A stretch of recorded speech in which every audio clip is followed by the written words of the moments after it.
پہلے مصائب میں نہ گھبرانا یہی مومن کی پہچان ہے، ستم ہنس کے جو سہ جائے وہی کامل مسلمان ہے۔ معزز و مکرم سامعین اکرام، حاضرین مجلس، یہ رجب کا مہینہ شروع ہو چکا ہے۔ اللہ سبحانہ و تعالی نے ایمان والوں کو بڑا ہی اعزاز عطا فرمایا ہے، بڑا کرم فرمایا ہے کہ اس امت کو اللہ نے دوسری امتوں سے بلند درجہ، بلند مقام، بڑی عزت سے نوازا ہے۔ امتیں تو پہلے بھی گزری، لیکن جو شان، جو مقام، جو مرتبہ اللہ نے اس امت کو دیا ہے وہ کسی امت کو بھی نہیں دیا۔ یہ امت شان والی کیوں ہے؟ کون سی ایسی صفات ہیں جن کی وجہ سے ان کا مرتبہ بڑھ جاتا ہے، اور کون سی ایسی صفات ہیں کہ جس سے اللہ خوش ہو کر دنیا میں بھی کامیاب کرتے ہیں، مرنے کے بعد والی زندگی، ازلی ابدی زندگی کے اندر بھی کامیاب کرتے ہیں۔ پارہ نمبر 18 سورۃ المؤمنون کے اندر اللہ نے ایمان والوں کی کچھ صفات کا تذکرہ فرمایا ہے، وہ میں آپ کے سامنے بیان کروں گا تاکہ ہمیں ان صفات کا پتہ چلے کہ جو اللہ نے بیان فرمائی ہیں کہ یہ صفت میرے بندوں کے اندر ہونی چاہیے، یہ ان کے اندر صفات ہونی چاہیے کہ تاکہ میں ان کو کامیاب کروں۔ اللہ اعلان کر کے بتا رہے ہیں، سورۃ المؤمنون پارہ نمبر 18 پہلا صفحہ پہلی آیت دیکھیے، قد افلح المؤمنون، تحقیق کے کامیاب ہو گئے ایمان والے۔ کون کامیاب ہو گئے؟ ایمان والے، مومن۔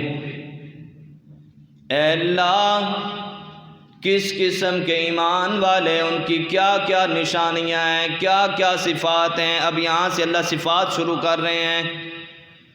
کون سے ایمان والے کامیاب ہیں، کون سے فلاح والے ہیں؟ فرمایا الذین ہم فی صلاتہم خاشعون،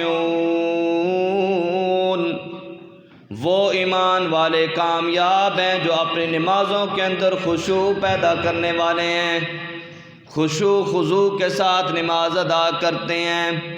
نماز کو جلدی جلدی نہیں ادا کرتے بلکہ خشوع خضوع کے ساتھ، توجہ کے ساتھ، قیام بھی بڑا اچھا، رکوع بھی بڑا اچھا، سجدے بھی بڑے اچھے، اتحیات کے اندر بھی بڑی توجہ، اس طریقے سے نماز پڑھتے ہیں جیسے میرے پیارے آقا صلی اللہ علیہ وآلہ وسلم سے حضرت جبرائیل علیہ السلام نے سوال کیا کہ اے اللہ کے نبی، احسان کیا ہے؟ پیارے آقا صلی اللہ علیہ وآلہ وسلم نے ارشاد فرمایا، ان تعبد اللہ کأنک تراہ فإن لم تکن تراہ فإنہ یراک، کہ تو اس طریقے سے عبادت کر گویا کہ تو اللہ کو دیکھ رہا ہے۔ اگر یہ صفت پیدا نہیں ہوتی، کیونکہ اس پر محنت بڑی لگتی ہے، تو یہ خیال کر، اپنا تصور یہ کر، خیال یہ کر کہ میں اللہ کے سامنے کھڑا ہوں، اللہ مجھے دیکھ رہا ہے، میں قیام کی حالت میں ہوں، اللہ مجھے دیکھ رہا ہے، میں رکوع کر رہا ہوں، اللہ مجھے دیکھ رہا ہے، میں سجدہ کر رہا ہوں، اللہ مجھے دیکھ رہا ہے، میں تحیات کے اندر بیٹھا پڑھ رہا ہوں، التحیات للہ والصلوات والطیبات، میں التحیات پڑھ رہا ہوں، اللہ میری التحیات سن رہے ہیں، میں اللہ کو سنا رہا ہوں۔ میرے دوستوں، الذین هم فی صلاتهم خاشعون، پہلی صفت کامیابی کی یہ ہے کہ وہ کامیاب مومن ہوں گے جو نمازوں کے اندر خشوع پیدا کریں گے، توجہ کے ساتھ نماز پڑھیں گے، عاجزی انکساری کے ساتھ نماز پڑھیں گے۔ اللہ کو وہ لوگ بڑے ہی پسند ہیں جو عاجزی کرتے ہیں، اللہ کے سامنے انکساری کرتے ہیں، اللہ کے سامنے اپنے آپ کو عاجز بندہ شمار کرتے ہیں۔ اللہ بڑے ہی خوش ہوتے ہیں ان ایمان والوں سے۔ تو آئیے ہم بھی نمازوں کا اہتمام کرنے والے بن جائیں۔ میرے دوستو، جو نماز پابندی سے پڑھتا ہے اللہ پاک اس کے پچھلے گناہ معاف کر دیتے ہیں۔ جس نے نماز کو اہتمام کے ساتھ پڑھا اللہ پاک اس کی روزی میں بھی برکت دیتے ہیں، کشادہ رزق دیتے ہیں، حلال روزی دیتے ہیں۔ جو نماز پڑھتا ہے اللہ پاک اس کی تنگی پریشانی کو دور کر دیتے ہیں۔ جو نماز قائم کرتا ہے اللہ پاک اس سے محبت کرتے ہیں، حضور بھی محبت کرتے ہیں۔ سبحان اللہ کہتے ہیں۔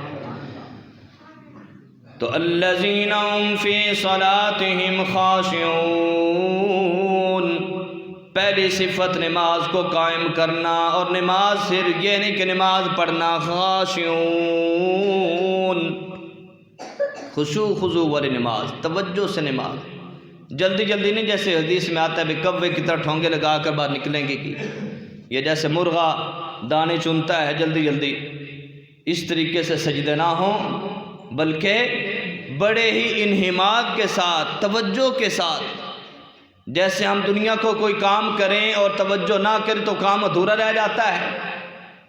میرے دوستو، کھیتی باڑی کا کام کرتے ہوئے توجہ چاہیے، پھر کھیتی باڑی بھی ہوتی ہے۔ کسان اگر ہل چلاتے ہوئے لاپرواہی کے ساتھ چلائے اس کی زمین اچھی پیداوار نہیں دیتی۔ بیج بوتے ہوئے توجہ چاہیے، پانی لگاتے ہوئے بھی توجہ چاہیے، پھر اس کی کھیتی سے فصل اگتی ہے برکت والی۔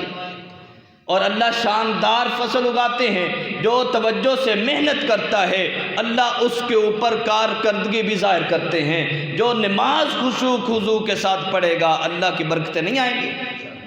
کیا اللہ خوش نہیں ہوں گے؟ اللہ گناہ معاف نہیں کریں گے؟ اللہ کی رحمتیں نہیں اتریں گی؟ تو خشوع خضوع کے ساتھ ہم نماز پڑھنے والے بن جائیں۔